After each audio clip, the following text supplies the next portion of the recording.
हर हर महादेव, जय भोलेनाथ। आज की कथा में आप सभी भक्तों का हार्दिक स्वागत है। भगवान भोलेनाथ और माता पार्वती की कृपा सदैव आप और आपके समस्त परिवार पर बनी रहे। 26 जुलाई 2024 आज है शुक्रवार का दिन और आज आप सुनेंगे सावन मास की कथा का 5वां अध्याय।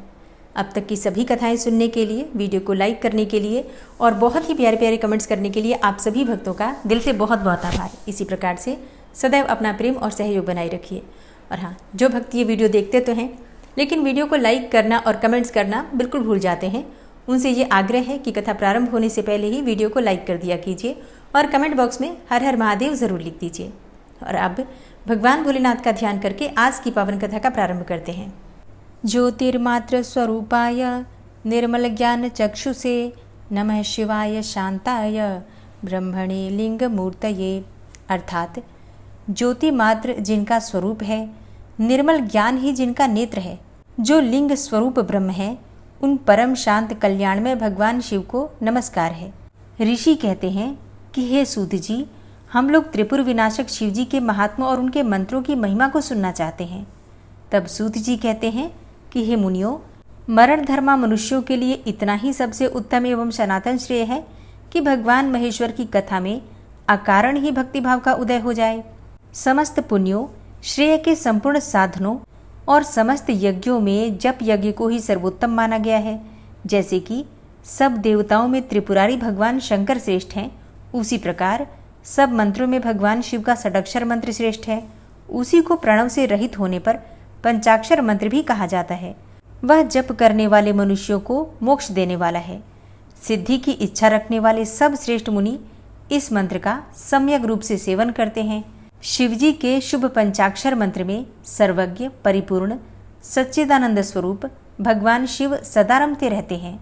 यह मंत्रराज संपूर्ण उपनिषदों का आत्मा है और इसके जप से सभी मुनियों ने निरामय पर ब्रह्म का साक्षात्कार किया है। नमः शिवाय इस मंत्र में नमः पद के अर्थभूत नमस्कार के द्वारा जीव भाव परमात्मा शिव में मिलकर तद्रूप हो जाता है।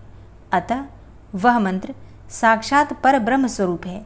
संसार बंधन में बंधे हुए देहधारियों के हित की कामना से स्वयं भगवान शिव ने ओम नमः शिवाय इस आदि मंत्र का प्रतिपादन किया है। जिसके हृदय में ओम नमः शिवाय यह मंत्र निवास करता है, उसके लिए बहुत से मंत्र, तीर्थ, तप और यज्ञों की क्या आवश्यकता है। देहधारी मनुष्य तभी तक दुखों से भरे हुए इस भयंकर संसार में भटकते हैं जब तक कि वे एक बार भी इस षडक्षर मंत्र का उच्चारण नहीं करते। यह षडक्षर मंत्र संपूर्ण ज्ञानों की निधि है। यह मोक्ष मार्गों को प्रकाशित करने वाला दीपक है, अविद्या के समुद्र को सोखने वाला वड़वानल है और महापातकों के जंगल को जला डालने वाला दावानल है। अतः यह पंचाक्षर मंत्र सब कुछ देने वाला माना गया है। इसे मोक्ष की अभिलाषा रखने वाले स्त्री समुदाय, शूद्र और वर्ण संकट धारण कर सकते हैं। इस मंत्र के लिए दीक्षा, होम, संस्कार, तर्पण, समय शुद्धि तथा गुरुमुख से उपदेश आदि की आवश्यकता नहीं है। यह मंत्र सदा ही पवित्र है। शिव यह 2 अक्षर का मंत्र ही बड़े बड़े पातकों का नाश करने में समर्थ है और उसमें नमः पद जोड़ दिया गया तब तो वह मोक्ष देने वाला हो जाता है। जो गुरु निर्मल, शांत, साधु, स्वल्पभाषी, काम क्रोध से रहित, सदाचारी और जितेंद्रिय हों, उनके द्वारा दयापूर्वक दिया हुआ मंत्र शीघ्र ही सिद्ध हो जाता है। प्रयाग, पुष्कर, केदार, सेतुबंध, गोकर्ण और नैमिषारण्य ये सब क्षेत्र मनुष्यों को शीघ्र ही सिद्धि प्रदान करने वाले हैं। मथुरापुरी में दारशाह नाम से विख्यात एक राजा हो गए हैं, जो यदुकुल में श्रेष्ठ, बुद्धिमान, अत्यंत उत्साही और महाबलवान थे। वे शास्त्रों के ज्ञाता, नीति युक्त वचन बोलने वाले, शूरवीर, धैर्यवान तथा परम कांतिमान थे। अनेकों शास्त्रों के तात्पर्य को जानने में राजा ने कुशलता प्राप्त की थी। वे उदार थे, रूपवान थे, तरुण भी थे और शुभ लक्षणों से सुशोभित भी थे। उन्होंने काशीराज की पुत्री कलावती के साथ विवाह किया था। ब्याह करके घर आने पर रात्रि में पलंग पर बैठी हुई उस स्त्री को राजा ने अपने पास बुलाया। पति के बुलाने पर भी वो उनके समीप नहीं आई। तब राजा उसे बलपूर्वक अपनी शैया पर ले आने के लिए उठे। अब ये देखकर रानी ने कहा, महाराज, मैं कारण का ज्ञान रखने वाली तथा व्रत में तत्पर हूँ। मेरा स्पर्श मत कीजिए। आप तो धर्म अधर्म को जानते हैं, अतः मेरे ऊपर बल प्रयोग मत कीजिए। पति पत्नी में प्रेम पूर्वक जो समागम होता है वही एक दूसरे की प्रसन्नता को बढ़ाने वाला है। बलपूर्वक स्त्रियों का संभोग करने से पुरुषों को क्या प्रसन्नता होती है और कौन सा सुख मिलता है? जो प्रेम न करती हो, रोगिणी हो, गर्भवती अथवा किसी व्रत का पालन करने वाली हो, रजस्वला हो और रति की इच्छा न रखने वाली हो, ऐसी स्त्री के साथ पुरुष को बलपूर्वक समागम की इच्छा नहीं रखनी चाहिए। तब रानी के इस प्रकार कहने पर भी राजा दारशाह ने उसकी बात नहीं मानी। रानी का शरीर तपाए हुए लोहे के पिंड के समान तप रहा था। उसका स्पर्श करते ही सहसा ही राजा का अंग अंग जलने लगा। उन्होंने भय से विवल होकर अपने शरीर को जलाने वाली रानी को छोड़ दिया। तब राजा बोले कि हे प्रिय, यह तो बड़े आश्चर्य की बात है कि पल्लव के समान कोमल यह तुम्हारा शरीर अग्नि के समान तप्त कैसे हो गया? तब रानी ने उत्तर दिया कि हे राजन, बचपन में मुनिवर दुर्वासा ने मुझ पर दया करके शिवजी के पंचाक्षर मंत्र का उपदेश किया था। अब उसी मंत्र के प्रभाव से मेरा शरीर निष्पाप हो गया है। पापी पुरुष इसका स्पर्श नहीं कर सकते। हे महाराज, आपने स्वभाव से ही मदिरा पीने वाली कुल्टा और वैश्याओं का सेवन किया है और आप पवित्र मंत्र का जप भी नहीं करते और भगवान शंकर की आराधना भी नहीं करते, फिर मेरा स्पर्श कैसे कर सकते हैं? राजा बोले कि हे सुंदरी, तुम मुझे भी भगवान शंकर के शुभ पंचाक्षर मंत्र का उपदेश करो। रानी ने कहा, आप मेरे गुरु हैं, मैं आपको उपदेश नहीं कर सकती। आप मंत्र वेदताओं में श्रेष्ठ गुरु गर्गाचार्य के समीप जाइए। इस प्रकार बातचीत करते हुए दोनों पति पत्नी गर्ग मुनि के समीप गए और उनके चरणों में मस्तक रखकर प्रणाम किया। तत्पश्चात राजा ने विनीत भाव से एकांत में कहा कि हे गुरुदेव, आपका हृदय दया से भरा हुआ है। आप मुझे भगवान शिव के पंचाक्षर मंत्र का उपदेश देकर कृतार्थ कीजिए। राजा के इस प्रकार प्रार्थना करने पर विप्रवर गर्गाचार्य दोनों दंपत्ति को यमुना जी के महापुण्यमय उत्तम तट पर लेकर गए। वहां गुरु जी एक पवित्र वृक्ष के मूल भाग में बैठ गए और राजा ने उपवास पूर्वक उस पुण्य तीर्थ के निर्मल जल में स्नान किया। तब उन्होंने राजा को पूर्वाभिमुख बिठाकर भगवान शिव के चरणार विंदों में नमस्कार किया और राजा के मस्तक पर हाथ रखकर उन्हें शिव स्वरूप पंचाक्षर मंत्र का उपदेश दिया। उस मंत्र को धारण करते ही गुरु जी के हस्तकमल का स्पर्श होने से राजा दारशाह के शरीर से करोड़ों पाप कौवों का रूप धारण करके बाहर निकल गए। तब गुरु गर्गाचार्य ने कहा, हे राजन, भगवान शिव का पंचाक्षर मंत्र जब तुम्हारे हृदय में पहुंचा तभी तुम्हारे कोटि कोटि पाप कौवों के रूप में बाहर निकल गए हैं। सहस्त्रों कोटि जन्मों में जो पाप राशि संचित की गई है वह शिव के पंचाक्षर मंत्र को धारण करते ही क्षण भर में ही भस्म हो जाती है। हे राजन, इस समय तुम्हारे करोड़ों पातक जल गए। अब तुम पवित्र चित्त होकर अपनी इस रानी के साथ सुखपूर्वक विहार करो। ऐसा कहकर मुनिश्रेष्ठ गर्ग जी उन दोनों दंपत्ति के साथ घर को लौटे। तदनंतर गुरु जी से आज्ञा लेकर राजा और रानी प्रसन्नतापूर्वक महल में चले गए। यह पंचाक्षर मंत्र संपूर्ण वेद, उपनिषद, पुराण और शास्त्रों का आभूषण है, सब पापों का नाश करने वाला है। इस प्रकार मैंने पंचाक्षर मंत्र का महान प्रभाव संक्षेप से बताया है। और अब भगवान शिव को प्रसन्न करने के लिए जो व्रत किए जाते हैं उन व्रतों की विधि और महिमा भी सुनो। श्री सूत जी कहते हैं कि माघ फाल्गुन मास में कृष्ण पक्ष की चतुर्दशी का उपवास करना अत्यंत ही दुर्लभ है। उसमें भी शिवरात्रि में जागरण करना तो मैं मनुष्यों के लिए और भी दुर्लभ मानता हूँ। और उससे भी अत्यंत दुर्लभ है शिवलिंग का दर्शन तथा परमेश्वर शिव के पूजन को तो मैं और भी दुर्लभतर मानता हूँ। 100 करोड़ जन्मों में उत्पन्न हुई पुण्य राशि के प्रभाव से कभी भगवान शंकर की बिल्वपत्र से पूजा करने का अवसर प्राप्त होता है। 10,000 वर्षों तक जिसने गंगा जी के जल में स्नान किया है उसको जो फल मिलता है वही फल मनुष्य एक बार बिल्वपत्र से भगवान शंकर की पूजा करके प्राप्त कर लेता है। प्रत्येक युग में जो जो पुण्य इस संसार में लुप्त हुए हैं वे सभी फाल्गुन कृष्णा चतुर्दशी अर्थात शिवरात्रि में पूर्णतः विद्यमान रहते हैं। लोक में ब्रह्मा आदि देवता और वशिष्ठ आदि मुनि इस फाल्गुन कृष्णा चतुर्दशी की भूरी भूरी प्रशंसा करते हैं। इस शिवरात्रि को यदि किसी ने उपवास किया तो उसे 100 यज्ञों से अधिक पुण्य प्राप्त होता है और जिसने एक बिल्वपत्र से शिवलिंग का पूजन किया है उसके पुण्य की समता तीनों लोकों में कौन कर सकता है। इस विषय में एक परम सुंदर पुण्य कथा कही जाती है। इक्ष्वाकु वंश में मित्रसह नाम से विख्यात एक परम धर्मात्मा राजा हो गए हैं। वे समस्त धनुर्धारियों में श्रेष्ठ, सब अस्त्र और शस्त्रों के ज्ञाता, शास्त्रज्ञ, वेदों के पारंगत विद्वान, शूरवीर, अत्यंत बली, उत्साही, नित्य उद्योगी और दया के निधान थे। राजा को शिकार खेलने का बड़ा व्यसन था। एक दिन उन्होंने अपनी बहुत बड़ी सेना साथ लेकर भयंकर वन में प्रवेश किया और वहां बहुत से व्याघ्र, जंगली सूअर तथा सिंहों को अपने बाणों से बींध डाला। राजा मित्रसह रथ पर सवार होकर कवच से सुरक्षित होकर वन में विचर रहे थे। उसी समय उन्होंने अग्नि के समान आकृति वाले एक निशाचर को मारा। उसका छोटा भाई दूर से उसे देखकर शोकमग्न हो गया और वहीं कहीं छुप गया। भाई को मारा गया देखकर उसने मन ही मन इस प्रकार विचार किया कि यह राजा तो बड़ा दुर्धर्ष वीर है, इसे छल से ही जीतना चाहिए। ऐसा निश्चय करके वो पापात्मा राक्षस मनुष्य के समान आकृति बनाकर राजा के समीप आया। राजा ने सेवा करने के लिए विनीत भाव से आए हुए उस पुरुष को देखकर अज्ञानवश उसे रसोई घर का अध्यक्ष बना दिया। तत्पश्चात राजा लौटकर अपनी पुरी को आ गए और महाराज मित्रसह की पत्नी मदयंती नाम से प्रसिद्ध थी। वह नल की स्त्री दमयंती के समान ही बड़ी पतिव्रता थी। एक दिन राजा मित्रसह ने श्राद्ध के दिन मुनिवर वशिष्ठ को निमंत्रित करके अपने घर पर बुलाया। उस समय रसोइये के रूप में राक्षस ने साग में मनुष्य का मांस मिला दिया और वही साग वशिष्ठ जी के आगे परोस दिया। उसे देखकर वशिष्ठ जी बोले कि हे राजन, तुझे धिक्कार है, धिक्कार है।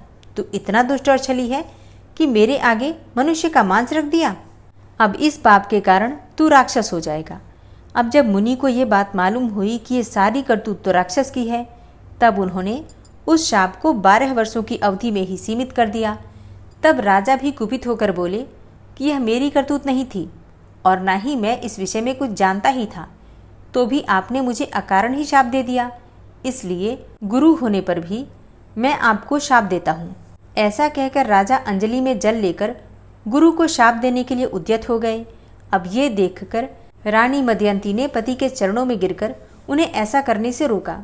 रानी के वचन का मान रखने के लिए राजा शाप देने से निवृत्त हो गए और उस अंजलि के जल को उन्होंने अपने दोनों पैरों पर डाल दिया। इससे राजा के दोनों पैर कलमशयुक्त अर्थात मलिन हो गए। तब से राजा का नाम कलमशपाद हो गया। गुरु के शाप से राजा वन में विचरने वाले राक्षस हुए। एक दिन वन में कहीं किशोर अवस्था वाले नवविवाहित मुनि दंपत्ति रमण कर रहे थे। उस समय उस नरभक्षी राक्षस ने तरुण मुनि कुमार को खाने के लिए पकड़ लिया, ठीक उसी तरह जैसे कि छोटे से मृग शिशु को कोई व्याघ्र पकड़ लेता है।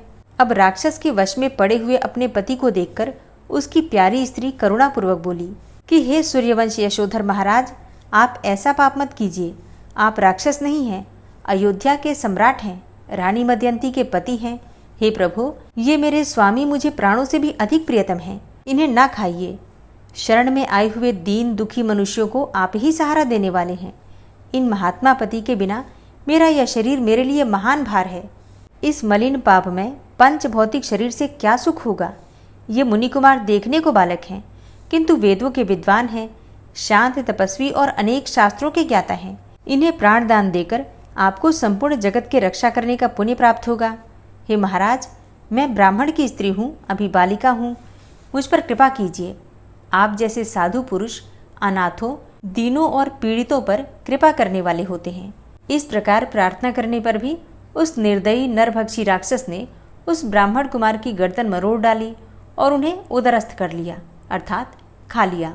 तब वह पतिव्रता ब्राह्मणी अत्यंत शोक से ग्रस्त होकर विलाप करने लगी। अपने पति की हड्डियों को एकत्रित करके भयंकर चिता प्रज्वलित की और पति का अनुसरण करने के लिए अग्नि में प्रवेश करते समय राक्षस रूपधारी राजा को इस प्रकार शाप दिया कि अरे ओ पापात्मा, तूने मेरे पति को खा लिया है, अतः तू भी जब स्त्री से समागम करेगा उसी समय तेरी मृत्यु हो जाएगी। अब यो कहकर वह पतिव्रता स्त्री चिता की आग में प्रवेश कर गई।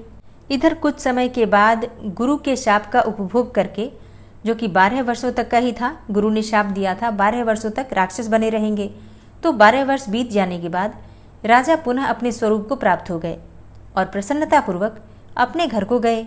रानी मदयंती उस पतिव्रता ब्राह्मणी के शाप को जानती थी, इसलिए वैधव्य से डरकर उन्होंने रति की इच्छा वाले पति को अपने पास आने से मना कर दिया।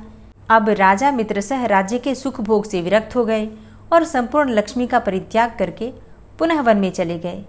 राज्य छोड़कर संपूर्ण पृथ्वी पर विचरते हुए राजा ने अपने पीछे पीछे आती हुई एक भयंकर रूप वाली पिशाची को देखा। वह ब्रह्महत्या थी। श्रेष्ठ मुनियों के उपदेश से राजा ने उस ब्रह्महत्या को पहचान लिया। उसके निवारण के लिए विरक्ति चित्त वाले राजा ने अनेकों वर्षों तक बहुत से क्षेत्रों में विचरण किया। फिर भी जब ब्रह्महत्या निवृत्त नहीं हुई तब वे मिथिला आए। इसी समय इधर आते हुए निर्मल अंतःकरण वाले गौतम मुनि को उन्होंने देखा और उनके समीप जाकर बार बार प्रणाम किया। तब मुनिश्रेष्ठ गौतम ने राजा को आशीर्वाद देकर मंद मंद मुस्कुराते हुए कहा कि हे राजन, तुम्हारे यहाँ कुशल तो है ना? तुम्हारे यहाँ कोई विघ्न बाधा तो नहीं है? राजा ने कहा कि हे ब्रह्मन, आपकी कृपा से हम सब लोग कुशल से हैं, परंतु यह भयंकर रूप वाली पिशाची हमें बड़ा दुख देती है। शापग्रस्त होकर हमने जो दुर्लंघ्य पाप कर डाला है उसकी शांति तो सहस्त्रों प्रायश्चितों से भी नहीं हो रही है। आप प्रेम पूर्वक संभाषण करके मेरे चित्त को आनंदित कर रहे हैं।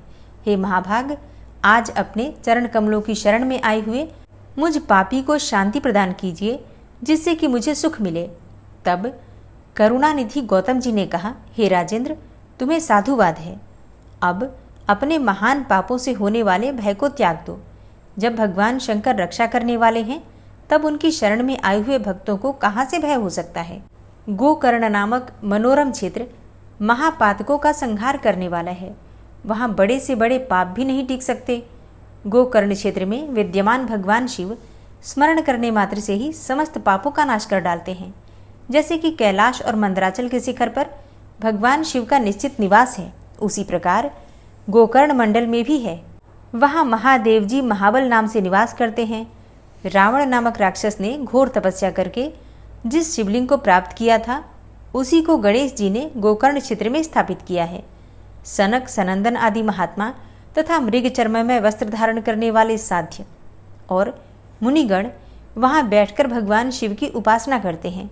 दंडी, मुंडी, स्नातक, ब्रह्मचारी तथा तप से समस्त पातकों को जला डालने वाले महात्मा भी देवाधिदेव शिव की उत्तम भक्ति से उपासना करते हैं।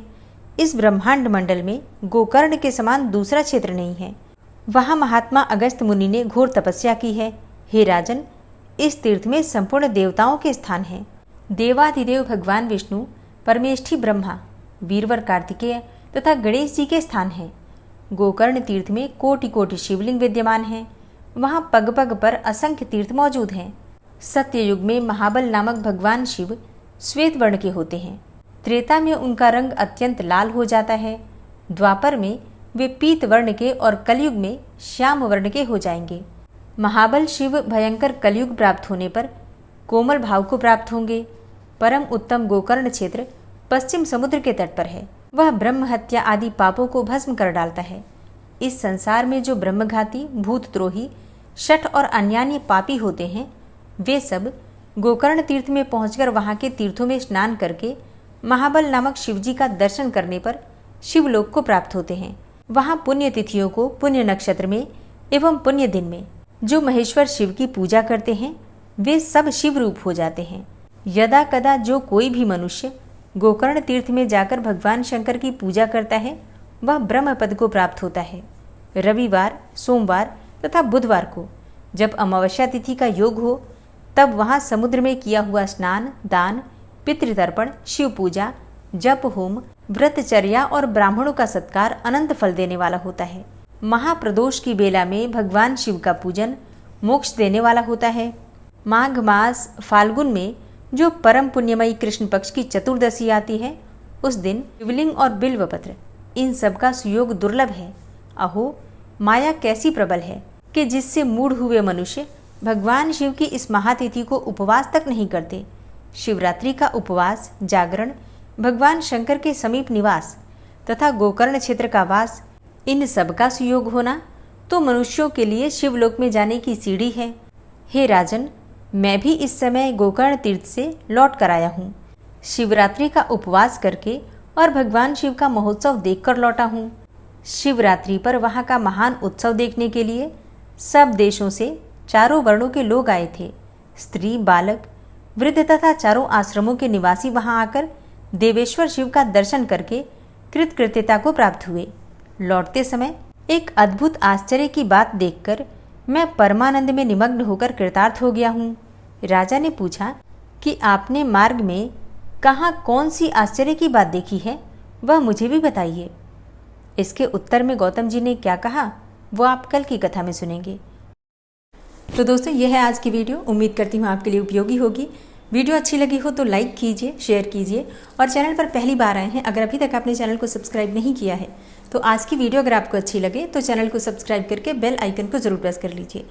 इससे ये होगा कि इस चैनल पर जो भी नई वीडियो अपलोड होंगी उनकी नोटिफिकेशन आपको सही समय पर प्राप्त होगी। मिलती हूँ मैं आपसे अगली वीडियो में, तब तक के लिए